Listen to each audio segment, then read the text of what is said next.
How's it going, people? Jack here with another video, and today we are here to check out some more from Cody as he has made a video on Ready Player One. Now, this is a movie that I actually quite liked.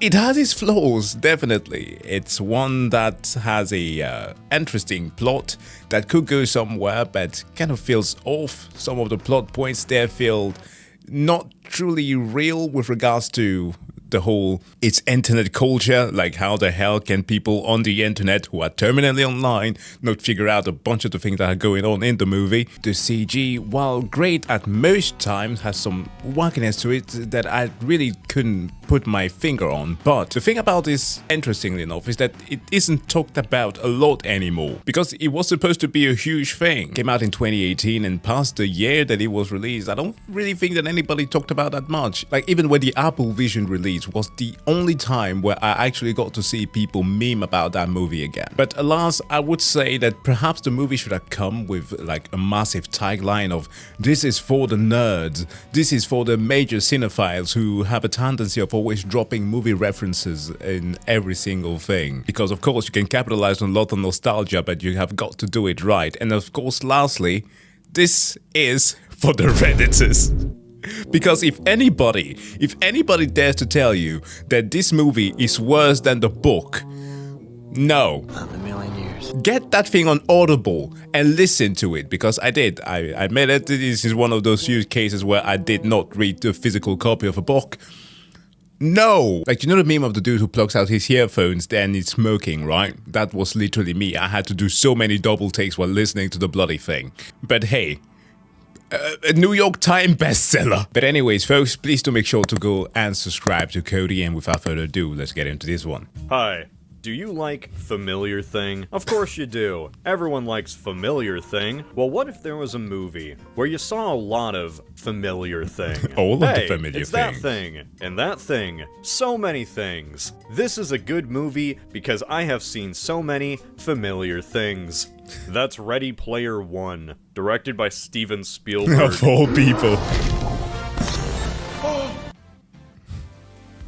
Nostalgia is a hell of a drug, they say. I wouldn't know, I only sniff glue. Looking back on the good old days isn't unique to any one time. But man, the 2010s just went overboard with the whole 80s nostalgia thing. Yay. For a few years, memories were marketable. Reboot, remake, remember this, remember that. It's Oh, when did the 80s gaming movie come out? Tron Legacy.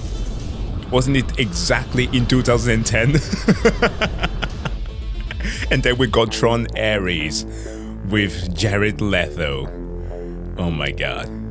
It's morbid time. something that was just so potent a decade ago. I love the 80s. Back when we could legally drink and drive. Put in 11, 12 hours a day, and then get in your truck and at least drink 1 or 2 beers. In my opinion, I think this whole phenomenon reached its zenith with one movie.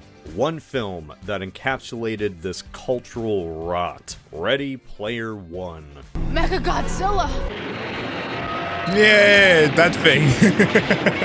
The existence I mean, of this it was movie cool. just fascinates me. It's something so of the 2010s. Like, after 2018, you just never heard about this thing again. Yeah. I have never seen a Ready Player One fan online. Maybe they exist. I don't know. Nobody ever brings it up. Is this one of those things people enjoy in absolute shame? I want to know, because the song making fun of Ready Player One has more cultural impact than the actual movie. I was about to say yes. Like, think about that. We have had, through especially COVID, an insane rise to VR culture. Yet still, with the biggest competitors within the field of entertainment and tech bros trying to sell us everything, pushing out virtual reality, and a world like this, the gamification of everything. Ready Player One, the one movie that should have had all of that implemented, did not survive. Wow, I mean, the internet is ruthless. And it also says a lot about the movie itself. Remember Tomb Raider, remember Weird Science, remember Battletoads, and the Iron Giant? This Spielberg film was kind of just swept away like an outdated Madden game. A disposable film. How could this have happened? It had all these recognizable IPs. It had the Iron Giant, Halo, Battletoads. How could something that had Tracer from Overwatch be forgotten by 2025? Oh my god. That's true. And this was at the peak of Fortnite. What? People be like, but Jack, don't you mean Overwatch? No, it's Fortnite now.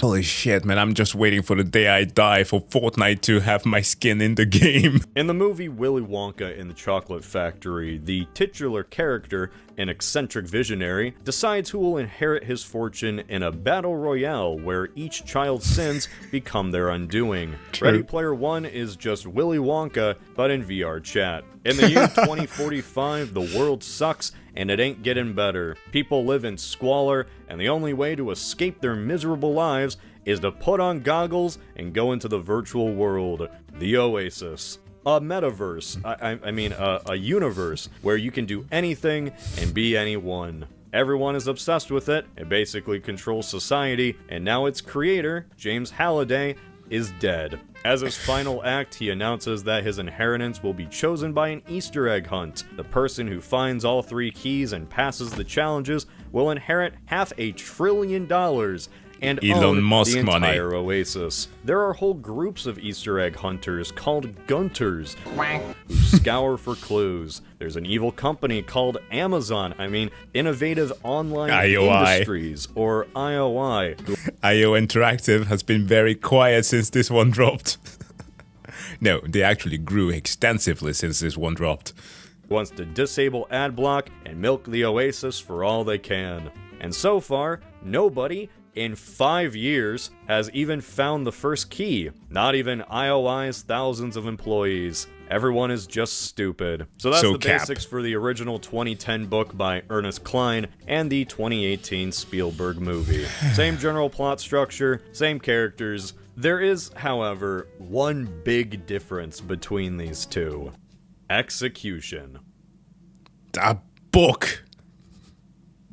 The book is one of the worst things I've ever read in my life. Thank you!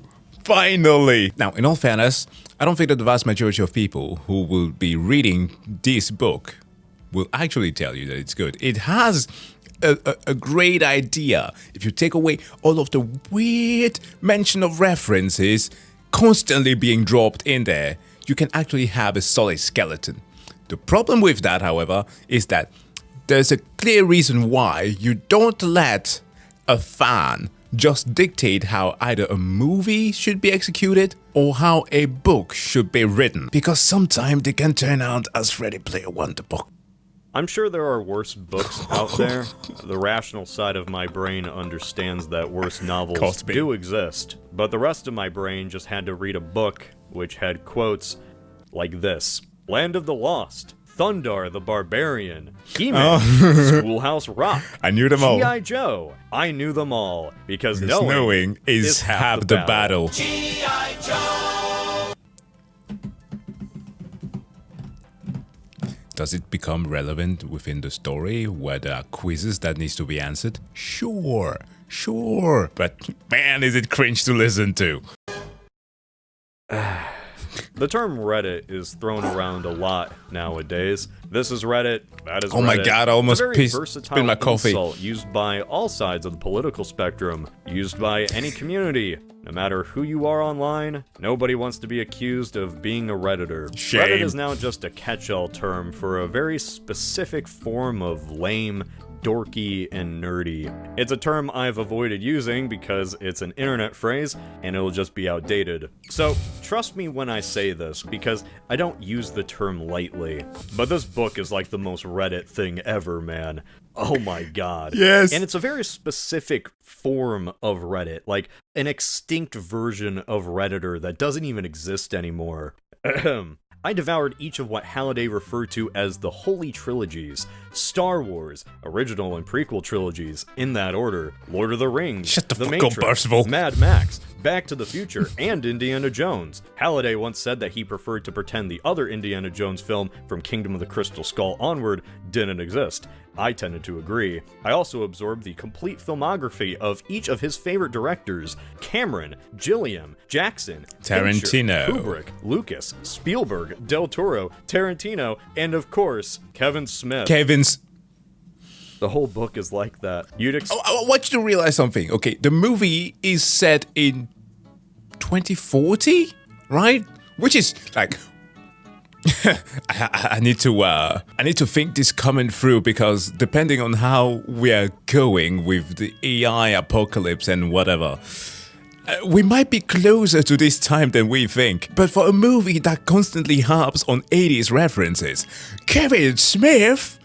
What the fuck? Expect this to be an adventure about a kid finding the 3 keys and saving the digital chalk zone world, and it's like that 20% of the time, but 80% of the actual text is just the author, Ernest Cline, going on weird diatribes or listing off things he's a fan of. Sure, most of it's 80s references, but then they'll just have a random reference to Firefly, because no nerd in the late 2000s could shut up about Firefly. I know what that is! Wade is an overweight recluse who sucks with girls and avoids people in real life. But on the Oasis, he's a somebody. He's Parzival, a gunter, knowing pop culture is a super... God damn it, what? Oh my god. Johnny Test. I almost forgot about this cartoon.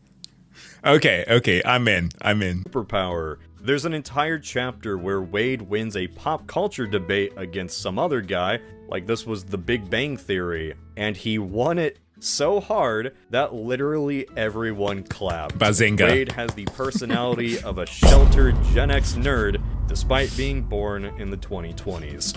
Almost spilled my coffee. Sorry about that. He has all the same opinions too. All the same opinions. It only took 17 pages into the book for Cline to mention how life sucks and God isn't real.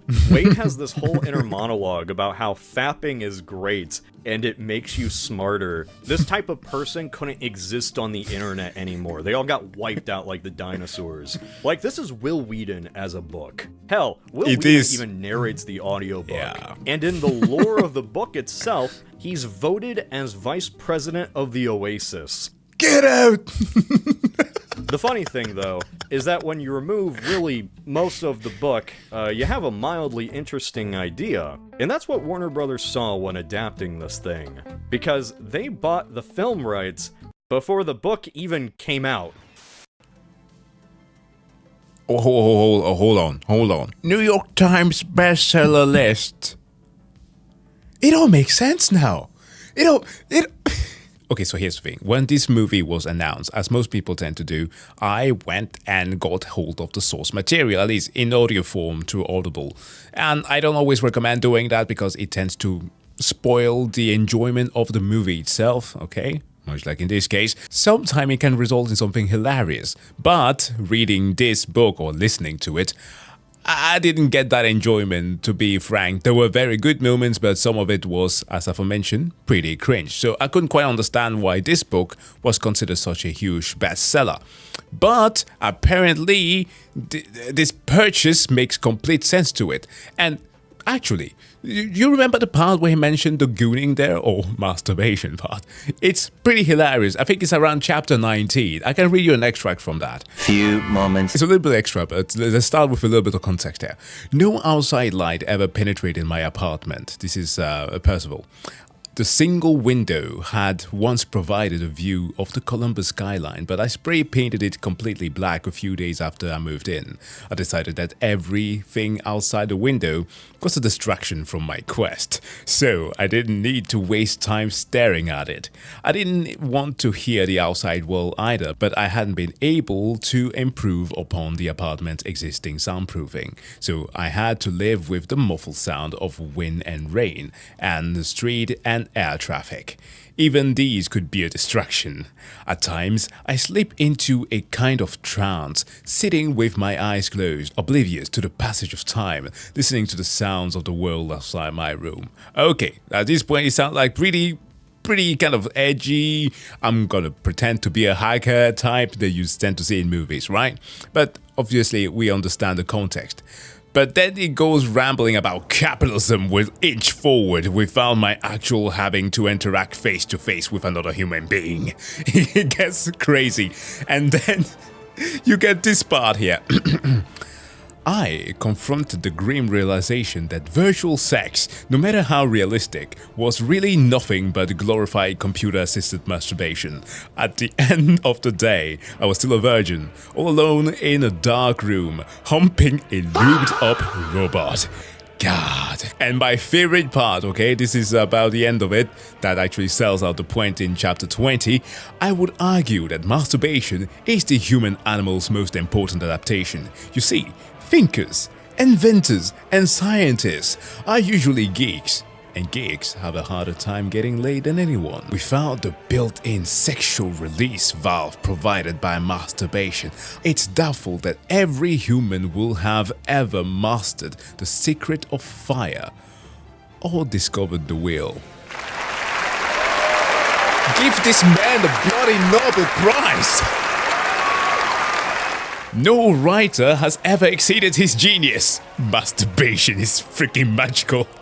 Hey there, I'm dealership owner Speaking Billy of which. STC. Has your tank recently gone out of commission? Has your plane plummeted to the earth? Well, why not stop on by the sponsor of today's video, War Thunder. Thunder. Down at War Thunder, they have over 2,500 vehicles to choose from. It's the most comprehensive vehicle combat game ever made. Available for free on PC, consoles, and even mobile devices. Hear he, get your American pet right here. They got everything. They got planes. They got tanks. They got helicopters. Here's Face my off pet against that M1 F-22 Abrams. in a biplane like God intended. You aren't gonna get an experience as immersive anywhere else. No simple boxes with hit points here. Where you hit matters. Every vehicle is modeled to a T, and if a part blows off, it'll react like it too. Join the worldwide sensation with over 95 million players in grand PvP battles. You can even play it on your phone. Woo-wee! And you know what? I got a special offer just for you. Use my links in the pinned comment or video description to sign up. New players and those who haven't played in 6 months will also receive a massive bonus pack on PC or consoles. That includes multiple premium vehicles, the exclusive vehicle decorator Eagle of Valor, 100,000 Silver Lions, and 7 days of premium account. Available for a limited time only. So why not come down to War Thunder, where they prioritize what's important in life, like faith, Family. killing everything you see with Hear ye. KV-1B. America! There was a whole ass bidding war for the film rights before Klein even completed the book. According to this Deadline article, Paramount, Fox, and Warner Brothers all fought over this movie, but Warner Brothers won. So like, how? How did the guy who wrote the 33% on Rotten Tomatoes film Fanboys, a comedy about a bunch of nerds trying to break into Skywalker Ranch, end up becoming the belle of the ball for these studios? Well, all it takes is having a good idea. Yeah. Or well, you know, a profitable idea. Imagine a movie where the core theme is nostalgia and popular IPs. Even back in 2010, studios saw the money. In a way, the actual content and quality of the book never mattered that much. They picked up the rights a year before the book even came out. It's not like this was a New York Times bestseller, then a movie adaptation. This was a movie adaptation, then a New York Times bestseller. Which, it sure is a coincidence that happened. Sure was lucky this book, whose movie rights were bought by a major studio, just ended up being on the New York Times bestseller list. Exactly. Worked out for everyone. On an unrelated note, did you... Where's my boy Doug? He finally became a bestseller on Amazon. Get this man his title, New York Times. Yo, gosh darn. No, like seriously, what the f***, New York Times? Let him book. You know that the bestseller list isn't actually reflective of any real sales? It's actually an editorial recommendation list where books are chosen at whim. Make of that as you will. Yeah, it never really mattered how much Klein fumbled the story execution or ranted about jacking off. The concept alone was just so alluring to studios that it ended up becoming a movie directed by Steven Spielberg. Marvin the Martian. The fact this will always be in Spielberg's filmography is just hilarious. A movie with Claptrap stands alongside Jaws and Saving Private Ryan. Do you think Spielberg knows about Street Fighter? When the art department put these characters in and he saw the final product, do you think most of these just went over his head? Hey yo, Steven, how do you feel about people going Hadouken?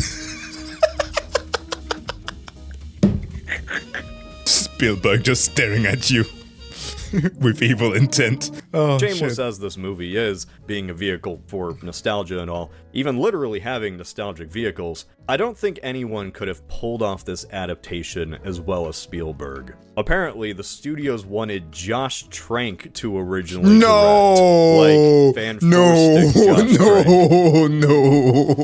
No. We already have discount Miles Teller, okay? Please, don't put this on us.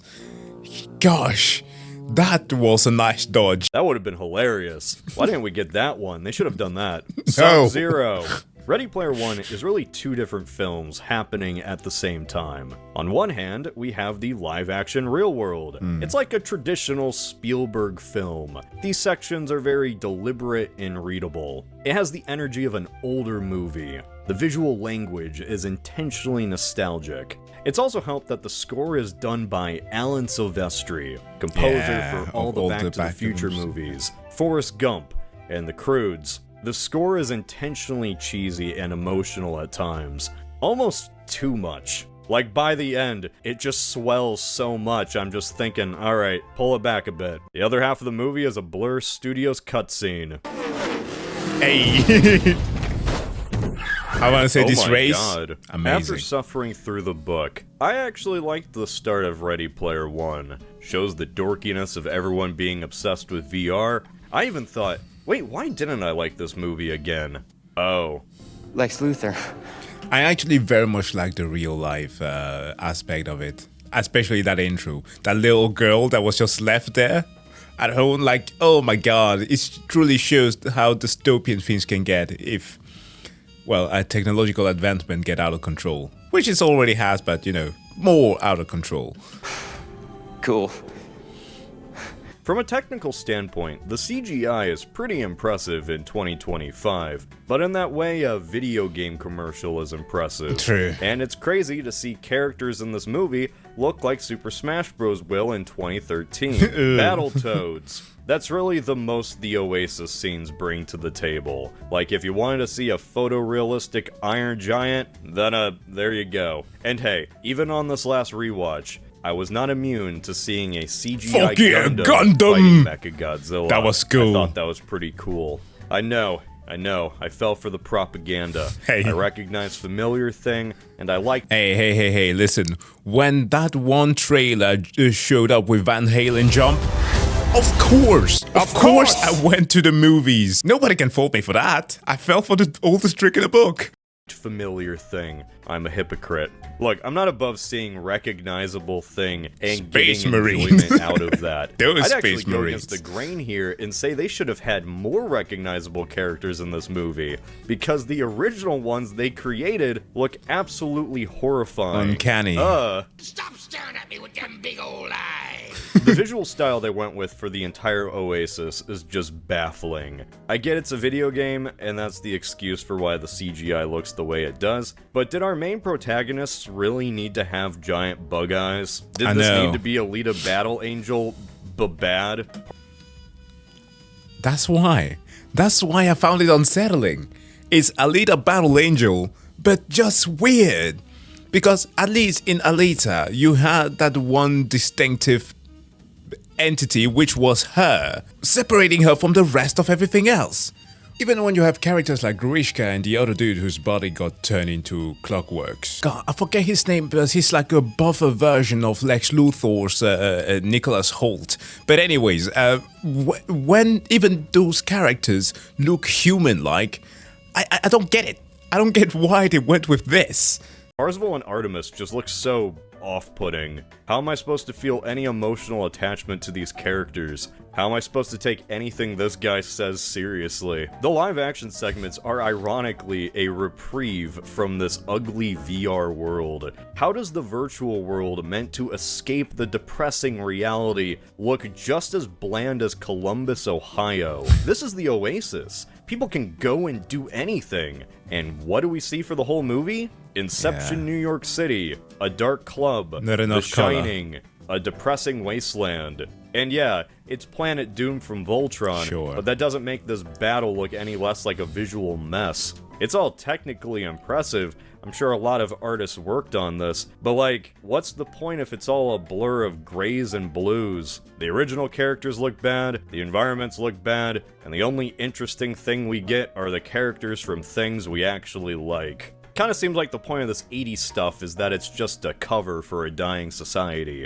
In the book, the 80s stuff is just because the author likes the 80s. Remember Akira? That's from Japan. Remember Galaga and Mrs. Pac-Man? Like, Klein has Wade drive a DeLorean with Ghostbuster decals on the doors and installs an AI kit from Knight Rider. And it's not played up like a joke, it's meant to be cool. He literally owns this exact DeLorean in real life. So the movie does the 80s stuff a lot better by just having less 80s stuff. It had to appeal to more than just man-children Gen Xers. It appeals to man-children from every decade. 90s, 2000s, even the 2010s. All still equally as shameless. Tracer! Favorite first-person shooter? What? Oh, GoldenEye. I really want to know how this movie will be viewed in the actual year of 2045. Oh, fuck. It's not that far in the future. 20 it's only years. like 20 years. That's the same span of time from here to 2005. I'm sure most of these things will still be recognized, but that broad generational connection to them just won't be there.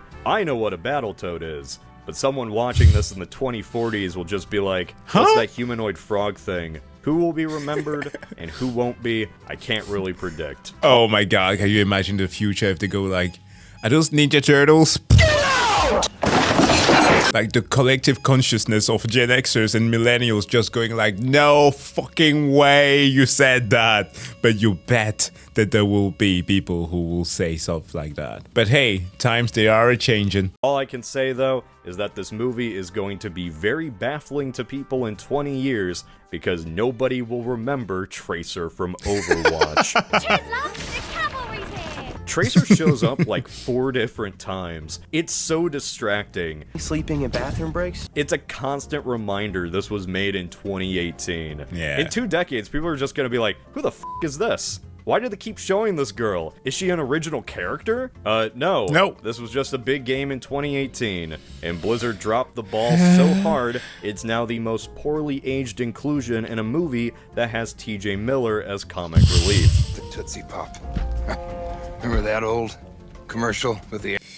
Anything referencing TJ Miller has not aged well at all. owl? To be fair though, at least I remembered Tracer was even in this. Did you know a Battleborn character was in the background? Remember Battleborn? Anyway, everyone is stupid in this world. In the book, it at least makes sense why it's been That's mean. years and nobody has ever found the first key.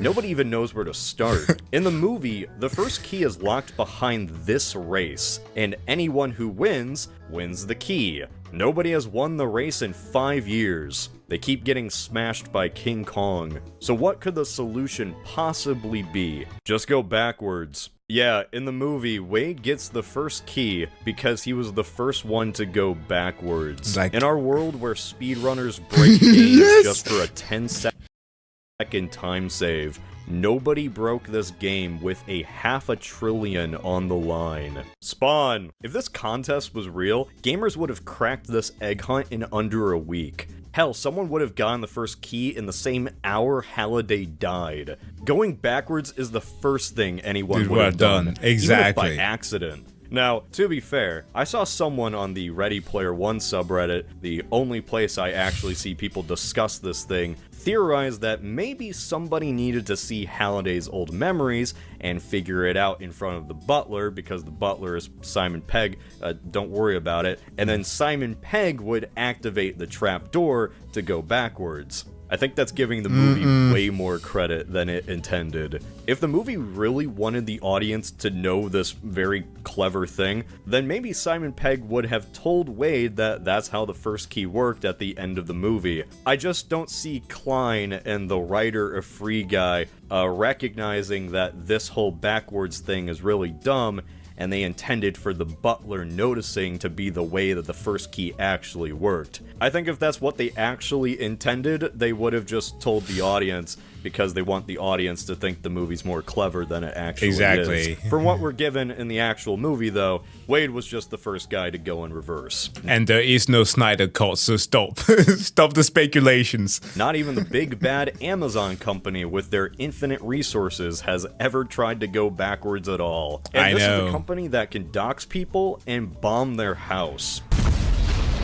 Yeah, Wade gets doxed. Director Krennic finds out where he lives, and after Wade turns down their offer to find the egg, they just blow up his trailer. This scene is really all you need to know about just how different the book and movie are. In the movie, Wade reacts like, holy shit, things are real. He panics. He calls up the trailer, sprints to the stacks to warn people about the bombs, but it's too late. His aunt and her boyfriend are dead, alongside like 30 other people. Yeah. He wants vengeance. In the book, Wade does not give a shit. They blow up the stacks, and it's just waved away by Wade himself. He hates his aunt and boyfriend. He kind of seems glad they're dead. And it's kind of more fucked up, because in the books, full families live around their trailer. Like, actual children die in this because of Wade's actions, and he never remarks on this at all. Wade is more sad about fumbling his internet girlfriend than the death of 30 people. Chestburster. Yeah, IOI are not playing around. There's a lot on the line here after all. The entire fortune of Halliday, plus ownership of the Oasis. And if IOI takes over, they're going to flood the entire thing with ads.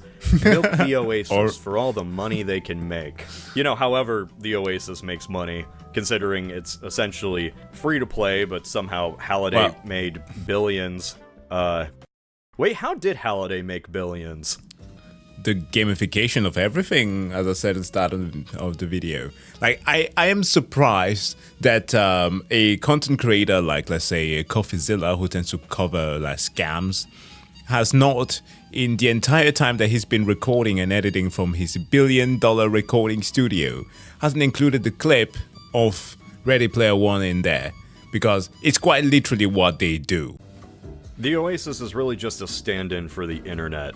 I get that. This is an absolute wild west of digital space, and the corporations are trying to take it over and commercialize it. The world and lore is written in the way that it is because this is fundamentally a plucky underdog story. A David versus Goliath situation where the gamers have to fight to protect the internet from the big bad corporation. Hell yeah. The story only works if everyone is fighting over something incredibly valuable, something that IOI would kill for. The story also only works if Halliday is the one who personally offers up the reward himself. It's a simple, fun concept that you just forget about after watching the movie. You just saw Chucky stab a guy. You didn't think about the plot. It's fucking Chucky! What the hell? But then while I was writing this, I started thinking about it. And I kept thinking, and I kept thinking even more. So, like, the Oasis is basically free to play, or, well, it only costs $0.25 to start an account.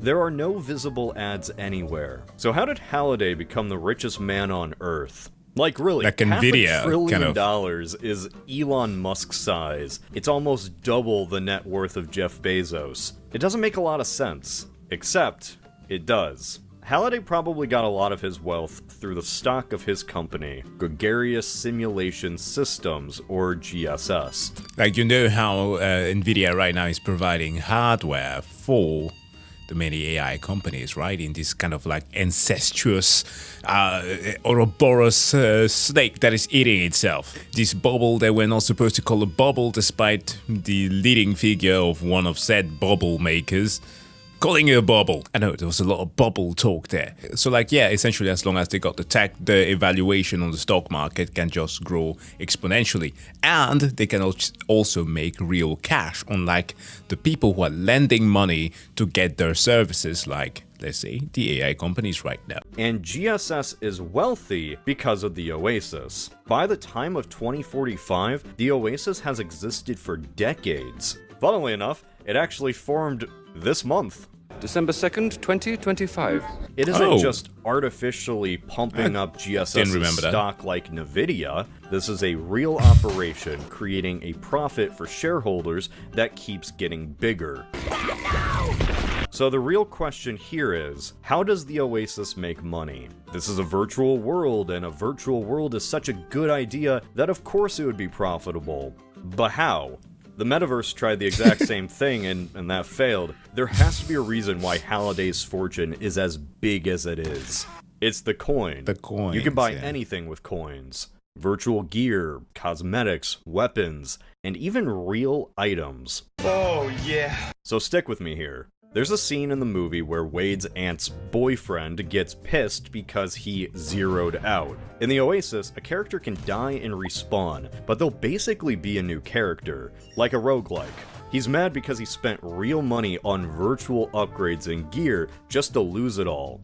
That artifact was gonna pay for the house. Wait, how much of our house money did you spend on upgrades? Well, all of it. So we know that real money is going into the Oasis every day and being transferred into coins. A movie from 2018 might have a scene like this, and it's just people spending their money on video game coins. But someone from 2025 would look at this and go, oh shit, this is just crypto. Because not only can you buy virtual gear with the coins, you can buy real items too.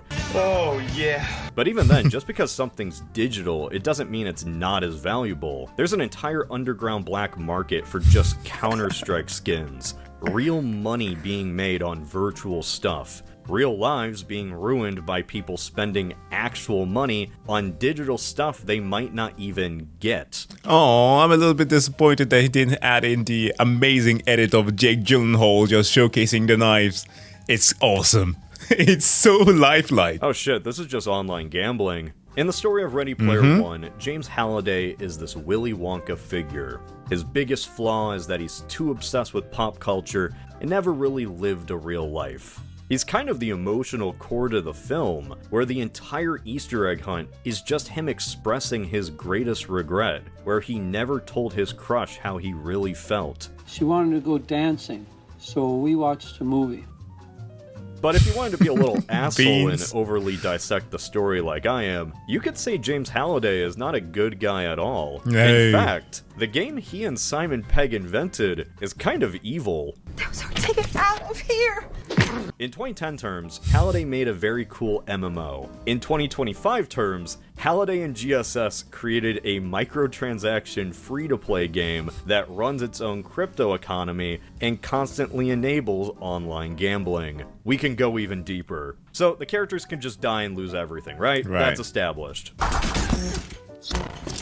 Really, that was just a way for the story to have any stakes because if someone respawned, none of this would matter. But man, the real-world implications of this would be horrific. We're showing people spend their whole lives in this digital world. Hell, TJ Miller's character has a decade in this game. Now, imagine spending real-world money on this massive collection. Your character is your literal identity, something you attach your worth to, and then you just die.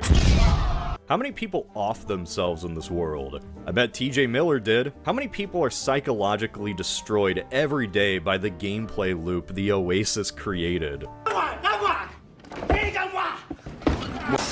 Not only that, the invention of the Oasis was what facilitated the creation of IOI. Which, hey, to be fair, it's pretty clear GSS and Halliday didn't like IOI at all. But at the same time, they didn't ban them or anything. You're telling me Halliday coded in this entire Easter egg hunt in this virtual world? GSS constantly is running the Oasis servers, and nobody acted when IOI literally started enslaving people and using free villains, okay? You didn't need to think extra to implement anything in there. Using them for manual labor in a digital world? Those are explosives! Even if this was a dystopia cyberpunk world where the government really didn't exist, and IOI could kidnap people and make them indentured servants, why would GSS go along with this? They're the bigger company. Why wouldn't Halliday or Simon Pegg see that people were being enslaved in their video game and not just straight up ban IOI? Ask Elon Musk, Mark Zuckerberg, or Bezos. Why don't they step up? Well, okay, in this case, we have the government where they're getting in bed with them, so it's a little bit different. They know they can do it because that's what happens at the end of the movie when the kid takes over. Our second move was to ban any loyalty centers from accessing the Oasis. Why did it take Wade Watts winning an Easter egg hunt to end slavery? Was Halliday complicit? Did he just not care? Oh, yeah. So yeah, Oh, that's yeah. kind of funny. Halliday made his fortune from a video game that encouraged the worst aspects of the modern internet. Like hell, in the books it's even worse. Wade's mom was a virtual escort. No, that's a thing that exists in the Oasis. You can also buy virtual land. Pretty dark. So, to sum it all up, James It Halliday makes the character Wade so much worse. got rich off VR chat that was run with a crypto economy, fueled by online gambling, led to certainly the ruination of many people's lives, all while turning a blind eye to digital prostitution and slavery. Hey, it's a DeLorean. Ready Player One is fun, alright? Like, the book is fucking terrible, and I hate it with all my being, but the movie's fun. I'll never watch it again. Everything about Ready Player One will age badly, except for one thing. When this movie came out, a lot of the criticisms were about how the references just felt tacked on. Like, why is a Battletoad here? Who goes into combat as the Joker? Yeah, man. I can't imagine a digital world where someone would willingly go into combat as the Joker. What's a Fortnite? Back then, I remember people complaining about the way the Iron Giant was used. Man, the point of the Iron Giant was that he didn't want to be a weapon, and yet here he is being used as a weapon. And I can see that complaint. The irony was certainly lost on the filmmakers who just wanted to do a reference, but in 2025, this is kind of funny. I don't see the Iron Giant anymore, or any of these characters. I just see Fortnite skins. Yeah, the Iron Giant wouldn't do this, but this isn't the Iron Giant, just like how Batman wouldn't kneecap Bruno Mars with an assault rifle. While the Fortnification of culture is a discussion in its own right... No, multiverses. Multiverses lasted like one summer, got shut down. I even promoted that game because it was fun. It was really fun. Finally, Warner Brothers has hold of something awesome. An actual competitor to Smash Bros. Then they fucked it up. Then they tried to revive it, and then it died again. I am sad. Peace magic. For this movie specifically, it is now incredibly funny, because we know this is 100% what people would actually do. But yeah, I guess if there's a lesson to this video, nostalgia baiting is bad. Especially nostalgia baiting over the 80s. Thank God we're done with that. Now everyone's moved on to nostalgia baiting over the 2000s. Yes. I mean, I am certainly seeing a lot of familiar things popping up, or the resurgence of The Office. There's a Scrubs reboot. I guess if you think about it, the 2000s are just as distant to us now as the 80s were when Ernest Cline wrote the book. Are the 2000s becoming the new 80s? Imagine 2000s nostalgia being used as a replacement for actual personality and substance. Hey, Cody. That's pretty funny. Fuck. Once again, special thanks to today's sponsor, War Thunder. If you didn't see Billy SEC's whole spiel, click the link in the description or the pinned comment down below. I don't remember actually making this movie to kidnap me. If there's one thing that the Oasis did correctly, was not enabling the bad actors of the furry community. God damn, am I happy to not have seen all of the weird Sonic fanfic in this movie.